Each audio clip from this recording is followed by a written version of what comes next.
안녕하십니까. 상버섯 재배기술 책의 저자 박종탁입니다.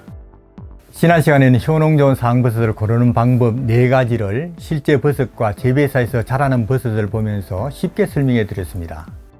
이번 시간에는 조그만 땅과 깨끗한 물만 있다면 누구나 쉽게 상버섯을 재배할 수 있는 방법을 간단히 말씀드리겠습니다. 90년대 말 국내에서 상버섯 인공재배에 성공하였으나 그간 재배에 관한 자료가 별로 없었기 때문에 경험에 의존하거나 시행착오를 거듭했습니다. 재배를 시작한 농가도 오래가지 못했고 시작하기도 힘들었습니다. 성공한 농가는 소수였습니다. 또한 상버섯은 고수입 작물이지만 실제로 재배해보면 대단히 어렵습니다. 재배 도중 몇 고비를 넘기지 못하기 때문입니다. 고비를 넘긴다 해도 수확하기까지 2~3년이 걸리기 때문에 힘들었습니다. 하지만 현재는 품질 좋고 효능 좋은 상버섯을 6개월 정도부터 1년에 2번 5~6년 정도까지 수확할 수 있는 방법이 개발되었으며 몇 고비만 잘 넘긴다면 상버섯 재배는 채소 키우듯 쉬운 작물입니다. 이 시간엔 넘기기 힘들었던 몇 고비에 대해 쉽고 자세히 말씀드리겠습니다. 상버섯은 노동력은 거의 들지 않는 작물군에 속합니다. 관건은 재배 기술입니다. 재배 기술만 올바로 익힌다면 재배하기가 아주 쉬운 작물입니다. 조그만 땅과 깨끗한 물만 있다면 쉽게 재배사를 지어 취미나 건강 또는 부업을 위해 재배할 수 있고 어디서든 쉽게 재배할 수 있습니다.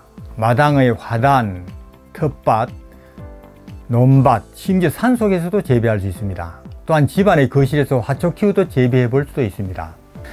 또한 상버섯은 한번 삭을 틔워 놓으면 몇 년간은 물 주는 일 외에 별 노력을 들이지 않고도 계속 수확하여 복용할 수 있으며 직접 재배한다면 취미생활과 보람, 건강을 또 신뢰할 수 있는 약재를 모두 갖게 되는 즐거움을 누릴 수 있을 것입니다. 그리고 상버섯은 육질이 단단해서 병충해가 거의 없으며 고부가치 가치 상품으로 단위 면적당 수익률이 어느 상품 못지않게 높은 버섯이라 할 것입니다. 수확하에 건조해 두면 열애 보관이 가능하다는 점도 큰 장점이라 할 것입니다. 오늘 이 시간에는 넘기기 힘들었던 그 몇 고비를 쉽게 넘기고 채소 키우듯 쉽게 재배할 수 있는 방법에 대해 상버섯 재배기술 책의 핵심 내용을 사용하여 말씀드리겠습니다. 그러면 책의 20면과 21면을 보시겠습니다. 여기 20면과 21면을 보시면 상버섯 재배의 2가지 방식이 나옵니다. 21면에 지면 재배 방식은 땅에 심어 재배하는 방식으로 90년대 말 초창기부터 재배하던 방식으로 만 2년 정도부터 5~6년 정도까지 수확할 수 있습니다. 20면의 공중 재배 방식은 공중에 나무를 매달아 재배하는 방식으로 6개월 정도부터 5~6년 정도까지 1년에 2번 정도 수확할 수 있고 공중에 여러 단 매달기 때문에 좁은 면적에 많은 버섯을 재배할 수 있고 수확량도 상당히 많으며 공중에 매단 뒤 물 주는 일 외에 크게 할 일이 없기 때문에 노동력도 별로 들지 않는 장점이 있습니다. 그러면 상버섯 재배에서 핵심되는 조건부터 설명해 드리겠습니다. 4가지 조건은 온도, 습도, 조도, 환기입니다. 처음 시작하는 분들은 온도와 습도를 맞추는 데는 별 어려움이 없습니다. 온습도계를 달고 그에 맞추면 큰 무리는 없습니다. 하지만 조도, 곧 빛의 세기와 환기를 시키는 데는 약간의 기술이 필요합니다. 이 기술만 익힌다면 상버섯 재배에서 상당한 수준에 도달하는 것이 됩니다. 그러면 상버섯 재배의 4가지 요소 중 조금의 기술이 필요한 조도와 환기에 대해 간단히 말씀드리겠습니다. 조도, 곧 빛의 세기는 일반적으로 차광막으로 조절하게 되는데 여기 176면에 보시면 요점을 이렇게 지적합니다. 차광막을 덮는 방법을 요약하면 버섯의 생육 환경에 맞도록 차광막으로 조도를 계속 조절해 나가는 것이다. 버섯이 노랗게 잘 자란다면 계속 그 상태를 유지하도록 차광막을 덮거나 벗기는 것이다. 그리고 차광막을 덮거나 벗기는 쉬운 방법이 91면과 92면에 나오는데요. 여기에 보시면 91면과 92면에 차광막을 체인 개폐기로 개폐할 수 있는 장치가 여기 잘 나와 있습니다. 소액의 금액으로 쉽게 설치할 수 있습니다. 조도는 차광막으로 적당하게 조절해 나간다는 것이 당연한 것 같지만 핵심 기술입니다. 다음은 환기입니다. 재배를 시작하거나 하고 있는 분들 중 많은 분들이 소홀히 하기 쉬운 것이 환기입니다. 환기를 잘못했을 때 기형의 버섯이 되거나 품질이 떨어지며 잘했을 때 대단히 우량 품질의 버섯을 얻을 수 있게 됩니다. 환기에 대해서 244면과 245면을 좀 보시면은요, 삭이 날 때까지 환기는 별로 시키지 않아도 된다.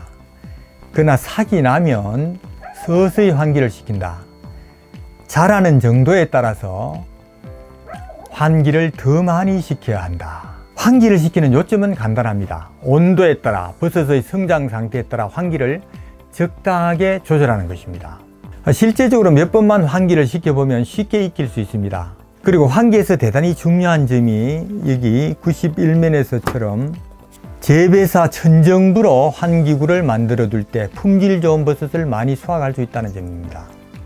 대단히 중요하지만 간과하기 쉬운 점입니다. 그러면 재배 시작부터 수확까지 전체를 간단하게 요약해서 제가 말씀드리겠습니다.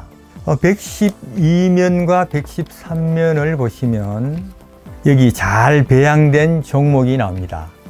배양된 종목을 긁어서 심거나 매달고 속배양이라는 과정을 거친 뒤 관수를 시작하면 삭이 나옵니다.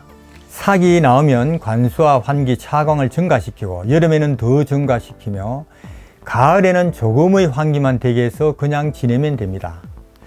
쉽게 말해서 상버섯은 종목을 구매하여 긁은 다음 심거나 매달고 물 주면 된다는 것이 재배 방법입니다. 아주 쉽게 재배할 수 있는 작물입니다.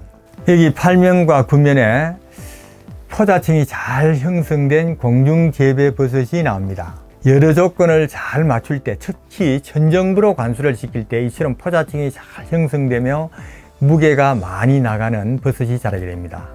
이 버섯들의 무게가 약 100g 정도씩 나가게 되는데 여러 조건에 주의를 기울이면 누구나 이런 버섯들을 생산할 수 있습니다. 그리고 한여름에는 많은 환기와 관수가 필요합니다. 그리고 차광도 여름으로 갈수록 더해 주어야 합니다. 가을철에 접어들어 해야 할 아주 중요한 점이 있는데요. 환기를 적당히 시켜 일교차를 크게 해줘야 품질 좋은 버섯, 곧 무게가 많이 나가며 단단한 버섯을 얻게 된다는 점입니다. 환기에 주의를 기울이지 않을 때 버섯의 크기는 크지만 무게가 많이 나가지 않습니다. 통상 10월이 되면 버섯을 수확하게 됩니다. 겨울철부터 이듬해 봄까지는 조금의 환기만 시키면서 그냥 두면 됩니다. 온도가 낮아도 관계없습니다. 상버섯이 자연적인 온도로 충분하며 난방이나 과온을 하는데 드는 비용은 전혀 없습니다. 이상으로 상버섯 재배하는 방법을 간략히 설명해 드렸습니다. 요약해 드리면, 첫 번째로 상버섯은 잘 배양된 종목을 선택하여 종목을 긁은 뒤 반드시 속배양 기간을 거쳐야 합니다. 두 번째로 심거나 매달 때 적당한 간격을 띄워야 한다는 점입니다. 세 번째, 속배양 기간을 거친 뒤 종목이 마르면 관수하고 또 마르면 관수하고를 반복하면 삭이 나오게 됩니다. 네 번째로, 삭이 날 때까지는 환기가 거의 필요 없습니다. 다섯 번째로, 삭이 나면 서서히 환기량을 늘려가야 합니다. 여섯 번째로, 여름으로 갈수록 관수, 환기, 차광을 더해야 하고 여름이 지나 가을로 갈수록 덜 해야 합니다. 꼭 기억할 점으로 환기는 천정부 환기구가 있어야 버섯이 단단하게 잘 자란다는 점입니다. 일곱 번째로, 가을에 중요한 점이 적당한 환기를 시켜 일교차를 크게 해줘야 버섯이 단단하고 무게가 많이 나가며 품질이 좋아진다는 점입니다. 마지막 여덟 번째로, 겨울에는 조금의 환기만 되게 해서 지내면 됩니다. 이 8가지 방법만 잘 적용하면 상버섯을 쉽게 재배할 수 있고 여러 해를 두고 품질 좋은 상버섯을 수확할 수 있습니다. 한 가지 덧붙이자면, 상버섯은 깨끗한 물 이외에는 다른 어떤 것도 전혀 사용할 필요가 없으며 천연 무공해 식품이라는 점입니다.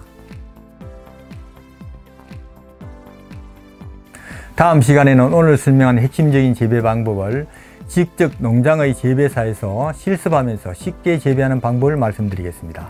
감사합니다.